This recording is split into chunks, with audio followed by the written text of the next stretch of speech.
அல்லேலூயா. யாத்ராகமத்தின் புஸ்தகம் 3ஆம் அதிகாரம் 1வது வசனம். மோசே மீதியான் தேசத்து ஆசாரியனாயிருந்த தன் மாமனாகிய எத்திரோவின் ஆடுகளை மேய்த்து வந்தான். அவன் ஆடுகளை வனாந்தரத்தின் பின்புறத்திலே ஓட்டி தேவ பர்வதமாகிய ஓரேப் மட்டும் வந்தான். மோசேயுடைய லைஃப் ஸ்டைலில், அதுவும் மோசேக்கு ஆண்டவர் செய்த சில காரியங்கள் நம்முடைய வாழ்க்கையிலையும் ஆண்டவர் நமக்கு சொல்லிக் கொடுக்குற பாடமாக இருக்கும். நம்ம எல்லாருக்கும் தெரியும், பொதுவாகவே வேத வசனத்தில் கொடுக்கப்பட்டிருக்கிற எதுவுமே சரித்திரம் கிடையாது, ஹிஸ்ட்ரி கிடையாது. ஹிஸ்ட்ரி இருக்குது, ஆனால் ஹிஸ்ட்ரி மட்டும் கிடையாது.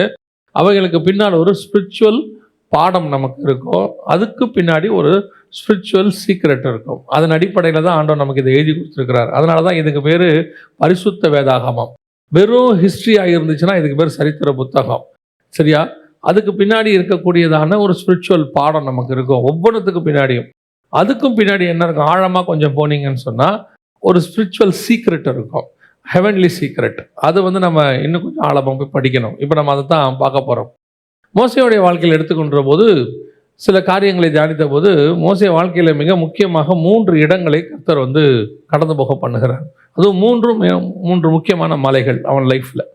முதலாவதாக நீங்கள் வாசித்த அந்த யாத்ராகமத்தின் புஸ்தகம் 3ஆம் அதிகாரம் 1வது வசனத்தில் தேவ பர்வதமாகிய ஓரேப் மட்டும் வந்தான். இந்த ஓரேப் என்பது எங்கே இருக்குது அப்படின்னு கேட்டிங்கன்னா, இஸ்ரவேலுக்கு வெளியே இருக்குது, இஸ்ரவேலுக்கு உள்ளே இல்லை. இஸ்ரவேலுக்கு வெளியே இருக்குது, அதுவும் குறிப்பாக எகிப்தில் இருக்குது. அப்படி இருக்கும் பொழுது அங்கே வசனம் சொல்லுது தேவ பர்வதம். அதான் ரொம்ப முக்கியம். எகிப்தில் என்ன இருக்குது? தேவ பர்வதம் இருக்குது. இந்த தேவ பர்வதம் தான் எலியா குகையில் தங்கினதான ஒரு இடம். இரவும் பகலும் 40 நாள் நடந்து எலியா ஒரு இடத்துல தங்கினார்ல. எங்கே தங்கினார்னு பார்த்தீங்கன்னா ஓரேப்புக்கு தான் தங்குவார். அவரும் எகிப்து தான் வந்துடுவார், இஸ்ரவேல்லேருந்து எகிப்துக்கு தான் வந்துடுவார். இந்த எகிப்தில் தேவனுக்கென்று ஒரு இடம் இருக்கிறது. நீங்கள் ஆயிடவர் அரசாட்சியை குறித்து பார்க்கும்போது கூட பார்த்தீங்கன்னு சொன்னால், எகிப்தில் எனக்கு ஒரு ஸ்தம்பமும் அப்படின்னு சொல்வார். ஆண்டவர் எகிப்தில் அவர் வச்சுருப்பார். அதுக்கப்புறம் ஆயிடவர் அரசாட்சியில் குறித்து சொல்லும் போது ஏசாயால வசனம் சொல்லுது, எகிப்துக்கு ஒரு பெரும் பாதை உண்டாகிருக்கும் அப்படிம்பார். எகிப்து தேவனுடைய திட்டத்தில் இருக்குது. பொதுவாக நம்ம எகிப்தை பாவம், அங்கிருந்த இஸ்ரவேல் ஜனங்களை விடுதலையாக்கினார், கர்த்தர் நம்மளை விடுதலையாக்கினார், எல்லாம் உண்மை. ஆனால் அப்படி இருக்கிற அந்த எகிப்துக்கும் கர்த்தர் சில ஆசீர்வாதங்களை என்ன செஞ்சிருக்கிறார், வைத்திருக்கிறார். இந்த பர்வதம், அதாவது ஓரேப் என்பது தேவனுடைய பர்வதம். அங்கே வசனம் சொல்லுது தேவ பர்வதமாகிய ஓரேப். இந்த இடம்தான் மோசேக்கு அழைப்பை உறுதி செய்த இடம். அவன் ஆடு மாடுகளை மேய்த்து கொண்டிருந்த போது 3ஆம் அதிகாரத்தில் கர்த்தர் அவனை அழைக்கிறார். அழைத்து கர்த்தர் அவனோடு கூட பேசுகிறார். பொதுவாக நம்ம என்ன நினைக்கிறோம் அப்படின்னு கேட்டிங்கன்னு சொன்னால், ஆலயத்துக்குள்ளே கர்த்தர் பேசுகிறார், இதில் எந்த மாற்று கருத்துமே இல்லை. ஆலயத்துக்குள்ளே கர்த்தர் பேசுகிறார். ஆனால் முதல்ல கர்த்தர் நம்மக்கிட்ட எங்கே பேசினார்னு பாருங்கள். முதல்ல கர்த்தர் நம்மளோட கூட இடைப்பட்டது எங்கன்னு பாருங்கள். அங்கே பேசி தான் நம்மளை ஆலயத்துக்குள்ளே கூட்டிகிட்டு வந்தார். வனாந்தரத்தில் நயங்காட்டி உன்னை அழைத்தேன்ற மாதிரி நம்மளை வெளியிருந்து தான் கர்த்தர் உள்ளே கூப்பிட்டு வந்தார். ஆனால் வெளியே இருக்கும் போதே கர்த்தர் நம்மோடு கூட பேசினார். ஆலயத்தில் பேசுவது உண்டு, நான் இல்லைன்னு சொல்ல. இதுதான் கர்த்தர் பல நேரங்களில் நமக்கு பேசுகிற இடமாக இருக்கிறது. நம்ம கூடி வரும்போது பேசுகிறார். ஆனால் ஆலயத்துக்குள் வருவதற்கு முன்பதாகவே கர்த்தர் பல இடங்களிலே நாம் பாவம் என்று நினைக்கிற இடங்களில் இருந்து நம்மோடு கூட பேசினார். அங்கே பேசினதுனால தான் நம்ம இங்கே வந்தோம், வெளியிருந்து உள்ளே வந்தோம். அப்போ அந்த இடம் இருக்குது பார்த்தீங்களா, வெளியே இருக்கிற இடம், அதுவும் தேவன் நம்மை சந்தித்த இடம்தான். தேவன் நம்மை சந்திக்கிற இடம். பில்லிகிரகம் ஐயா உங்களுக்கு தெரியும், எவாஞ்சலிஸ்ட் பில்லிகிரகம் ஐயா. அவர் இப்போ இல்லை, கர்த்தருக்குள் நித்திரை அடைஞ்சிட்டாரு. அவருடைய வாழ்க்கையில் கர்த்தர் அவர்கிட்ட எங்கே பேசினார் அப்படின்னு அவருடைய சாட்சி புஸ்தகத்தில் இருக்கும். ஒரு முறை அவர் ஃபுட்பால் விளையாடிட்டு அவர் என்ன செய்கிறாரு, பக்கத்தில் உள்ளதான ஒரு குடிக்கிற இடத்துல போய் உட்காந்துருக்கிறாரு. ஆனால் அவர் அதாவது ஆண்டவர் ஏற்றுக்கொண்டவர் தான், உட்காந்துருக்கிறாரு. அப்பொழுது அவரை அறியாமலே அவர் கையில் ஒரு சிகரெட் எடுத்து வச்சிருக்கிறார். வச்சிருக்கும் பொழுது அந்த சிகரெட் அவர் கையில் இருக்கு, அவர் பிடிக்கலை, கையில் வச்சிருக்கிறார். வச்சிருக்கும் பொழுது எங்கிருந்து ஒரு பந்து வந்துச்சுன்னே தெரியாது. கிரவுண்ட்லேருந்து ஒரு பந்து ஜன்னல் வழியாக திறந்துருக்கிற ஜன்னல் வழியாக நேராக இவர் கையில் அடிச்சிருக்கு. நேராக கையில் அடித்த உடனே ஒரு மனுஷன் கீழே விழுந்திருக்கிறாரு. கிட்டத்தட்ட எத்தனையோ மணி நேரம் விழுந்து கிடந்திருக்கிறார் அங்கேயே. அந்த இடத்துல கர்த்தர் அவரோடு கூட பேசியிருக்கிறார். பேசினது மட்டும் இல்லை, அங்கே தான் அவர் ஆண்டவருக்கு ஊழியத்திற்கு ஒப்பு கொடுத்தார். முதல்ல எந்த இடத்துக்குள்ள? குடிக்கிற இடத்துல. அங்கே தான் சிகரெட் பிடிக்கிற இடத்துல தான் அவரை தேவன் சந்தித்தார், ஒப்பு கொடுக்க வைத்தார். அதனால் அந்த இடம் தான் தேவன் சந்திக்கிற இடம் நான் சொல்லலை. தேவன் நம்மை எங்கே வேணாலும் சந்திப்பார். ஆனால் நம்மை சந்திக்கிற இடம் என்று ஒன்று உண்டு. தேவன் நமக்கு வெளியவும் வைத்திருக்கிறார். ஆனால் அந்த இடத்தில் தான் நம்முடைய அழைப்பு உறுதிப்படுத்தப்படுகிறது. சில பர்வதங்களை கர்த்தர் வெளியவும் வைத்திருக்கிறார். நாம் அந்த இடத்திற்கு வர வேண்டும் என்று கர்த்தர் விரும்புகிறார். எகிப்தில் இருக்கு, அது எகிப்து பர்வதம். நான் ஏன் எகிப்துக்கு போனோம் அப்படின்னா, எகிப்தில் வெளியே, நான் எகிப்துங்கிறது வெளியே சொல்லுகிறேன், நாம் பாவம் என்று கருதுகிற இடங்களில் நாம் இருந்து கொண்டிருந்த போது அந்த இடத்திலே கர்த்தர் நம்மை சந்தித்தார். அந்த இடத்துல நம்முடைய அழைப்பை உறுதிப்படுத்துகிறார். அப்போ அதுவும் தேவன் நம்மை சந்திக்கிற இடம்தான். வெறும் இஸ்ரவேலுக்குள்ள இருக்கிற மலைகள் மாத்திரமே தேவனுடைய திட்டம் என்று சொல்ல முடியாது. இஸ்ரவேலுக்கு வெளியே இருக்கிற எத்தனையோ மலைகளிலே தேவனுடைய திட்டம் இருந்தது. நோவாவுடைய பேழை அராரத் மலையின் மேல் வந்து இறங்கினது என்று பார்க்கிறோம். அது அராரத் மலை எங்கே இருக்குன்னா இஸ்ரவேலுக்கு வெளியே இருக்குது, துருக்கியில் இருக்குது. இப்போ பார்த்தீங்கன்னா தேவ பர்வதம் இந்த இடத்துல வந்து கர்த்தர் வந்து மோசையோடு கூட பேசினார் என்று சொல்லி பார்க்கிறோம். அப்போ கர்த்தர் நம்மோடு கூட பேசுவதற்கு நாம் இருக்கிற இடத்திலேயே கர்த்தர் நியமிக்கிற ஒரு இடம் இருக்கு. அந்த இடத்துல கர்த்தர் நம்மோடு கூட பேசுவார். அந்த இடத்தை பேசுவதற்கு நாம் விட்டு கொடுக்க வேண்டும், அல்லது அந்த இடத்திற்கு நாம் செல்ல வேண்டும். அப்போ தான் கர்த்தர் நம்மோடு கூட பேச முடியும். பல நேரங்களில் நம்ம என்ன செய்கிறோன்னா, தேவன் வந்து இங்கே தான் ஒரு இடத்துல குறிப்பிட்ட இடத்துல பேசுவார், என் ஜபாரியில் பேசுவார், சர்ச்சுக்குள்ளே பேசுவார் அப்படின்னு சொல்லி மற்ற இடங்களிலே நாம் கர்த்தரோடு கூட பேசுவதில்லை. எத்தனையோ பேருக்கு கர்த்தர் எங்கெங்கேயோ பேசியிருக்கிறார். வேலை ஸ்தலத்தில் பேசியிருக்கிறார், வேலை பார்த்துட்டு இருக்கும்போது கர்த்தர் பேசியிருக்கிறார், அல்லது வேற எங்கேயோ ஒரு இடத்துக்கு போகும்போது கர்த்தர் பேசியிருப்பார், வழியில் போகும்போது பிரயாணத்தில் பேசுவார். ஆனால் இது எல்லாம் எதற்காக பேசப்படுகிறது? அதான் ரொம்ப முக்கியம். கர்த்தர் பேசுகிறார், அதில் எந்த மாற்று கருத்தும் இல்லை. எதுக்கு பேசுகிறார் அப்படின்னு கேட்டிங்கன்னா, முதலாவது மோசே ஓரேப் மலையில் ஏழும்போது ஒரு மிக முக்கியமான அழைப்பு கொடுக்கப்படுகிறது. என் ஜனங்களை மீட்கும்படி. வாசிங்க 3ஆம் அதிகாரம் 10வது வசனத்தை வாசிங்க. நீ இஸ்ரவேல் புத்திரராகிய என் ஜனத்தை எகிப்திலிருந்து அழைத்து வரும்படி உன்னை பார்வோனிடத்துக்கு அனுப்புவேன் வா என்றார். மோசே தன் ஆடுகளை மேய்த்து கொண்டிருக்கிறார். அவருக்கு எந்த இதை பற்றினதான தரிசனம் கிடையாது, எதுவுமே கிடையாது. அவர் வேலையை பார்த்துக்கிட்டு இருக்கிறார். ஆனால் அந்த ஆடு மேய்க்கும் பொழுது கர்த்தர் நியமிக்கிற இடத்திற்கு அவர் வருகிறார். அந்த ஆவிக்குரிய ஸ்டாண்டர்ட், ஒரு ஆவிக்குரிய ஸ்டாண்டர்டுக்கு வருகிறார். இப்போ நீங்களும் நானும் ஒரு வேலையை பார்த்து கொண்டிருக்கிறோம். நிறைய பேர் என்ன சொல்கிறாங்கன்னா, சில நேரங்களில் இப்போ சமீபமாக நாங்கள் பார்த்துக்கிட்டு இருக்கிறோம், என்ன சொல்கிறாங்கன்னா, ஃபோன் பண்ணி நாங்கள் ஊழியத்துக்கு வந்துடலான்னு இருக்கிறோம் அப்படின்னு சொல்கிறாங்க. அப்போ இந்த ஊழியத்துக்கு வந்துடலான்னு இருக்கிறோன்றவங்க நாங்கள் அது கேட்போம், அப்படியா நீங்கள் ஊழியத்துக்கு வர்றதை பற்றி சந்தோஷம், கர்த்தர் பேசினாரா அப்படின்னு கேட்டிருந்தேன். அவங்க இல்லையா ரொம்ப நாளாக மைண்டில் ஓடிக்கிட்டே இருக்குது, வந்துடலான்னு பார்க்குறேன் அப்படின்பாங்க. ரொம்ப நாளாக மைண்டில் ஓடிட்டே இருக்குது வந்துடலாம் அப்படின்னா கர்த்தர் உங்களோட உறுதியாய் பேசினாரா?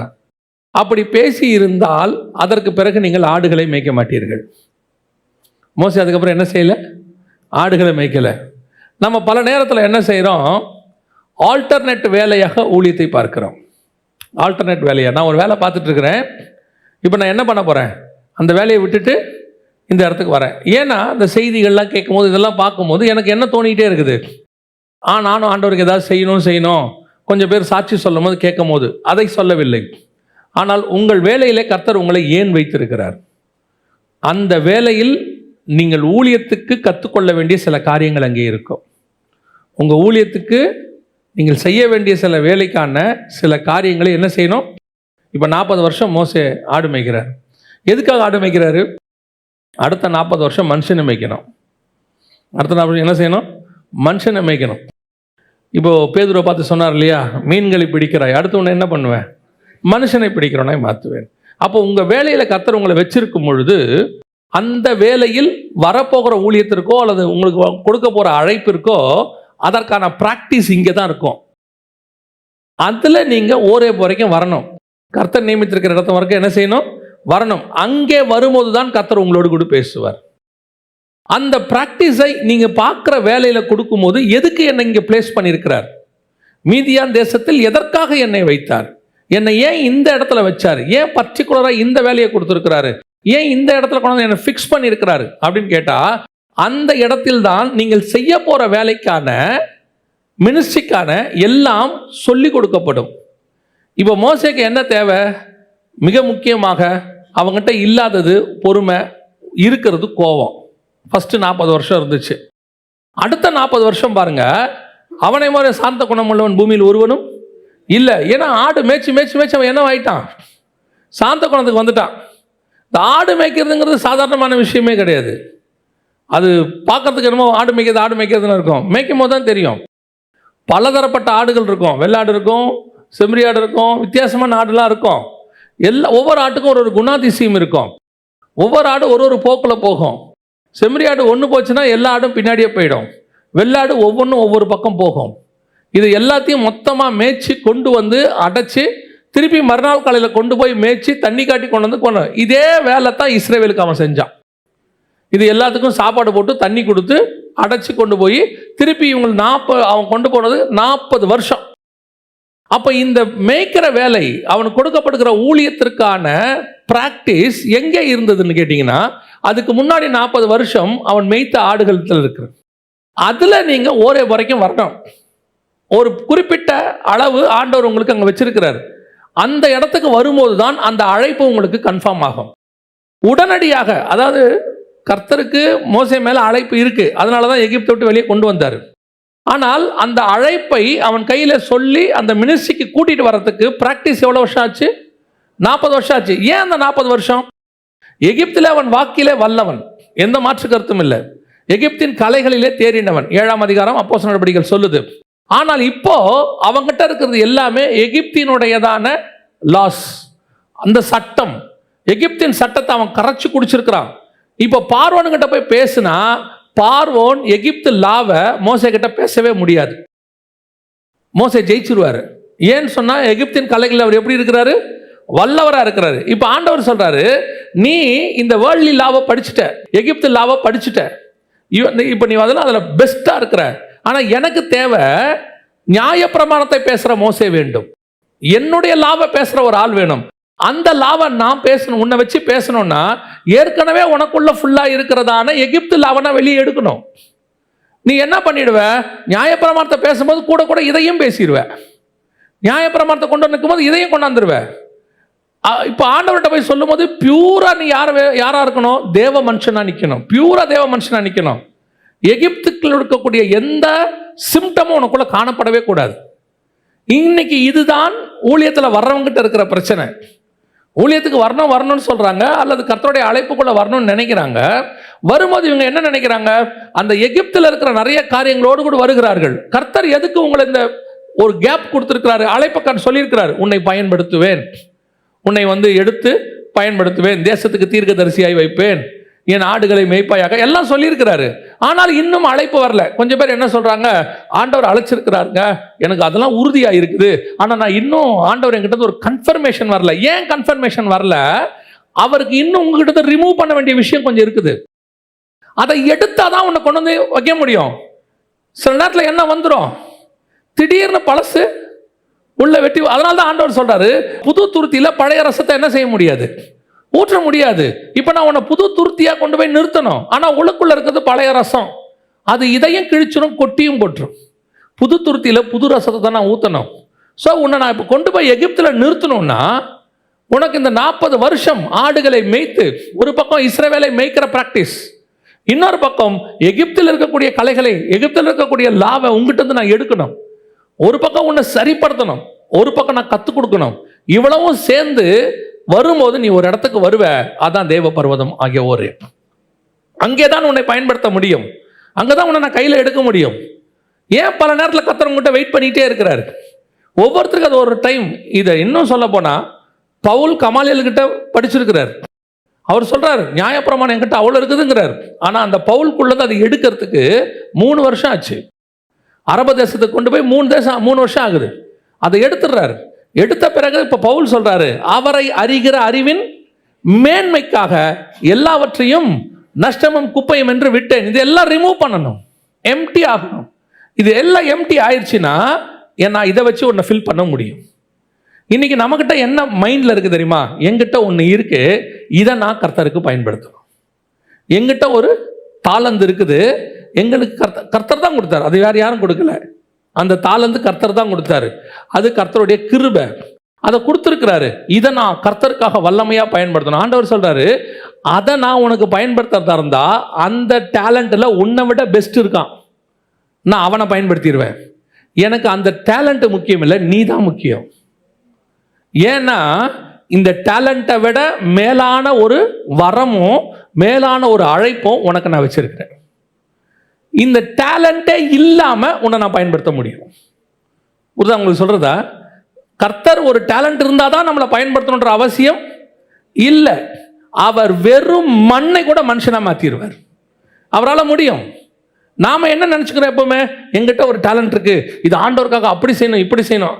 அது ஆசை, நல்லது, இல்லைன்னே சொல்லலை. ஆண்டவர் என்ன சொல்கிறாரு, உன் டேலண்ட் இருக்கட்டும். ஏன்னா உன் டேலண்ட்டை கொண்டு வந்து நீங்கள் செய்யும் போது, இந்த டேலண்ட்டை நீ இதுக்கு முன்னாடி யாருக்கு யூஸ் பண்ண, யாருக்காக பயன்படுத்தின, இப்போ அதைத்தான் எனக்கு செய்ய போகிறேன். என்ன பெரிய டிஃப்ரென்ஸ் இருக்க போகுது? அதே நேரத்தில் உங்ககிட்ட இல்லாத ஒரு விஷயத்தை நான் எடுத்து பயன்படுத்தும் போது முழுவதுமாக தேவநாமம் மகிமைப்படும். அதுக்கு தான் கர்த்தர் வெயிட் பண்ணிட்டு இருக்கிறார். நீங்கள் முதலில் வர வேண்டியது தேவ பர்வதமாகிய ஓரேபுக்கு வரணும். வர்றதுக்கு முன்னாடி அந்த இடத்துக்கு நீங்கள் வரணும்னா, கர்த்தர் உங்களை கொண்டு வரணும்னா, எகிப்திலிருந்து எடுத்த எல்லாத்தையும் எடுக்கணும். எகிப்தில் இருக்கிற குறைகளை நீக்கணும். அங்கே அவன் கோபக்காரன், அங்கே அவன் சட்டுத்தியா எடுத்து அடிச்சா நொறுக்கிடுவான். ஆனால் இங்கே அப்படி இல்லை. கல்லெறிய கையில் ஜனங்க எடுத்தாலும் அமைதியாக பேசிக்கிட்டு இருப்பான். ஜனங்க இவனை பார்த்து முறுமுறுத்தாலும் ஆண்டவர்கிட்ட போய் அழுதுகிட்டு இருப்பான். இப்போ முதல்ல இந்த அம்மா பார்க்குது, சிஃபரால் பார்க்குது. பார்த்தா இவன் எப்படிப்பட்டவன், பயங்கர கோபக்காரன். அந்த குணம் இருக்கும்ல, எகிப்திலிருந்து வரும்போது டம்மு டம்முன்னு அடிப்பான், உதப்பான், எல்லாம் பண்ணிகிட்டே இருப்பான். கொஞ்சம் கொஞ்சமாக மாறுறாரு. மாறி இப்போ இந்த அம்மா விட்டுட்டு இவர் மினிஸ்ட்ரிக்கு வந்துட்டார். எனக்கு அடுத்த அதிகாரத்தில் தான் இருக்குது. அவங்க மாமா என்ன பண்ணார், மனைவியும் 2 பிள்ளைகளையும் கூட்டி கொண்டு வந்தாருன்னுக்கு. இந்த அம்மா பார்க்குது. பார்த்தா மோசே எப்படி இருக்கிறாரு, பயங்கர சாஃப்டாக இருக்காரு. இப்போ இந்த அம்மா நினைக்கும், இதனால நான் இப்படி மாறிட்டாரு, இப்படி ஒரு சேஞ்சஸ் இந்த ஆள்கிட்ட காணப்படுதே. இந்த மாற்றத்தை தான் கர்த்தர் எதிர்பார்க்கிறார் நம்மக்கிட்ட. ஏன் உங்ககிட்ட அங்கே இருக்கிற அதே கோபம், அங்கே இருக்கிற அதே உன்னுடைய மூர்க்கம், அங்கே இருக்கிற அதே உன்னுடையதான பழைய காரியங்களை வச்சுக்கிட்டு இதுக்கு உன்னை பயன்படுத்த முடியாது. ஏன்னா இது நோபல் ஒர்க், இது தேவனுடைய திட்டம். அங்கே நீ எகிப்தில் கோவப்பட்டா அது உன்னோட போயிடும், இங்கே கோவப்பட்டா தேவனை பாதிக்கும். என்ன சொல்லுவான் தெரியுமா, அங்கே எகிப்தில் கோவப்பட்டா என்ன சொல்லுவான், பார்வோன் குமாரத்தின் மகன் கோவப்பட்டான், முடிஞ்சிருச்சு. ஆனால் இங்கே கோவப்பட்டா என்ன சொல்லுவான் தெரியுமா, கர்த்தருடைய மனுஷனாகிய மோசே கோவப்பட்டான். டேக் எங்கே போயிடும், கர்த்தருக்கு போயிடும். அதனால கர்த்தர் என்ன பண்றாரு, என் ரெப்ரசன்டேட்டிவ், நீ என்னுடைய ஆளா போய் நிற்க போற பார்வனுக்கு முன்னாடி. அப்போ நீ நான் விரும்புகிறபடி மாறணும். யுஎஸ் எம்பசியோடைய ஒரு இவர் அம்பாசிடர் நம்ம பிரைம் மினிஸ்டர்கிட்டயோ அல்லது சிஎம்கிட்டயோ பேச போறாருன்னா, அவர் யுஎஸ்ஐ பிரதிபலிக்கிறவர். அவருடைய சுய கருத்து அங்கெல்லாம் வெளிப்படவே முடியாது. அவருக்கு வேற கருத்து இருக்கும். ஆனால் அவர் பேச வேண்டியது யுஎஸ் உடைய கருத்தை, அதை அவர் சொல்லணும். என் சுய கருத்தை வெளிப்படுத்துவதற்கு அங்கே இடம் இல்லை. 100% மாறி இருக்கணும். சில நேரத்தில் நீங்கள் பார்த்துருப்பீங்க, இந்த போலீஸ் இராணுவம்லாம் இருக்காங்கல்ல, சார்ஜ் அப்படின்னா அவங்க என்ன பண்ணிடுவாங்க, போயிட்டே இருப்பாங்க. யாரை அடிக்கிறோம், எதுக்கு அடிக்கிறோன்ற கேள்வி அவங்க மைண்டில் வரவே வராது. அவங்க அந்த இடத்துல உட்காந்து என்ன செய்ய மாட்டாங்க, நல்லவன் கெட்டவன்லாம் பார்த்துக்கிட்டே இருக்க மாட்டாங்க. அங்கே ஒரு கமாண்டு தான், அந்த கமாண்டுக்கு அவங்க கீழ்படிச்சு அடிச்சுக்கிட்டே இருப்பாங்க. ஏன்னா அவங்கள அப்படி ப்ராக்டிஸ் பண்ணியிருக்காங்க. நீ கேள்வியெல்லாம் கேட்கக்கூடாது, நாங்கள் சொன்னால் நீ செய்யணும். அதான் இராணுவம், அதுதான் போலீஸ். அதை விட மேலான வேலையை கர்த்தர் நம் கையில் கொடுக்க போகிறார். யாரு? we are the ambassadors of Christ. நாம் தேவனுடைய ஸ்தானாதிபதிகள். அப்போ தேவன் என்ன சொன்னாரோ அதை செய்யணும். என்னுடைய சுய விருப்பு வெறுப்புக்கு அங்கே இடமே இல்லை. அப்போ அந்த ஹெவன்லி கவர்மெண்ட் என்ன மாத்துது, அவருக்கு ஏற்ற மாதிரி மாத்துது. நீ மாறாத வரைக்கும் உங்களை வச்சு ஒண்ணுமே செய்யவே முடியாது. அந்த முழுவதும் மாற்றி அவன் சாந்த குணம் உள்ளவனான ஆயிட்டான். இப்போ அவன் அந்த ப்ராசஸ்க்கு ரெடி ஆயிட்டான். இப்போ அவன் ஆர்டன் பண்ணலாம், இவங்கிட்ட அந்த ப்ராஜெக்டை ஒப்படைக்கலான்ற தைரியம் பரலோகத்திற்கு வந்தால் மட்டுமே அந்த ஒரே பர்வதத்தில் உனக்கு அழைப்பு கொடுக்கப்படும். அது எத்தனை வருஷம் ஆனாலும் கர்த்தர் வெயிட் பண்ணுவார். அதே மாதிரி தான் ஒவ்வொருத்தருக்கும் கர்த்தர் செய்கிறார். நீங்கள் வைத்திருக்கிற இடத்துல கர்த்தர் உங்களை சோதித்து பார்த்து கொண்டிருக்கிறார். நீங்கள் ரெடின்னு பரலோகத்துக்கு உங்கள் மேலே நம்பிக்கை வந்துருச்சுன்னா உன்னை பார்வை இடத்துக்கு அனுப்புவேன்னு கர்த்தர் கூப்பிட்டுருவார். அது வரைக்கும் நீங்கள் அந்த இடத்துல இருந்துக்கிட்டு தான் இருக்கணும். அது வரைக்கும் கர்த்தர் உங்களை ரெடி பண்ணிக்கிட்டு தான் இருப்பார். ஏன்னா அவர் எதிர்பார்க்குற ரெடின்னு ஒன்று இருக்குது. ஃபேக்ட்ரியில் எல்லாம் செஞ்சு முடிச்சுடுவாங்க காரெல்லாம். ஆனால் குவாலிட்டி கண்ட்ரோல்காரங்க கடைசியாக என்ன கொடுக்கணும் தெரியுமா? ஒரு சர்டிஃபிகேட் கொடுக்கணும். கார் இப்போ சேல்ஸுக்கு என்னவாயிருச்சு, ரெடி ஆயிடுச்சுன்னு. அந்த சர்டிஃபிகேட் கொடுக்குற வரைக்கும் கார் எங்கே வராது? ஷோரூமுக்கு வராது. அவர் சொல்லுவார், அந்த யார்டில் இருக்கிறவர் சொல்லுவார், எல்லாம் டைட் பண்ணியாச்சு, பக்கா சூப்பர், எல்லாம் ஓகே தான், சர்டிஃபிகேட் வந்துருச்சா? இன்னும் சர்டிஃபிகேட் வரல, அவர் வந்து பார்த்து என்ன கொடுக்கட்டும்? சர்டிஃபிகேட் கொடுக்கட்டும். நீங்கள் டிரைவிங்க்கு போகும்போது இந்த ஓட்டுறவர் சொல்லுவார், நல்லா ஓட்டுறீங்க, சூப்பராக இருக்கீங்க, எல்லாம் இருக்கீங்க, ரொம்ப அழகாக ஓட்டுறீங்க எல்லாம் சொல்லுவார். ஆனால் கடைசியாக வந்து அந்த லைசன்ஸ் கொடுக்குற ஒருத்தர் இருப்பார், அவர் வந்து செக் பண்ணி ஓகேன்னு சொன்னால் தான் லைசன்ஸ் கொடுப்பாங்க. யார் வேணால் சொல்லட்டும் நம்ம நல்லா ஓட்டுறோன்னு, அந்த ஒரு கவர்மெண்ட்டில் ஒருத்தர் உட்காந்துருப்பார், அவர் சொல்லணும் மேலேருந்து. எல்லாம் சொல்லுவாங்க, ஓ நீங்கள் நல்லா வாசிக்கிறீங்க, நல்லா பாடுறீங்க, நல்லா செய்தியெல்லாம் கொடுக்குறீங்க, நீங்கள் மினிஸ்ட்ரிக்கு வந்துடலாம், உங்களுக்கு அழைப்பு இருக்குது, யார் வேணால் சொல்லிடுவாங்க. நீங்கள் கூட சொல்லுவீங்க, பார்க்குறவங்களாம் சொல்கிறாங்க எனக்கு மினிஸ்ட்ரி இருக்குது, மினிஸ்ட்ரி இருக்குது, மினிஸ்ட்ரி இருக்குது. இருக்குது, சர்டிஃபிகேட் வரல, இன்னும் ஹெவனுக்கு வரணும் உங்கள் மேலே நம்பிக்கை, அது கொடுக்கணும் சர்டிஃபிகேட்.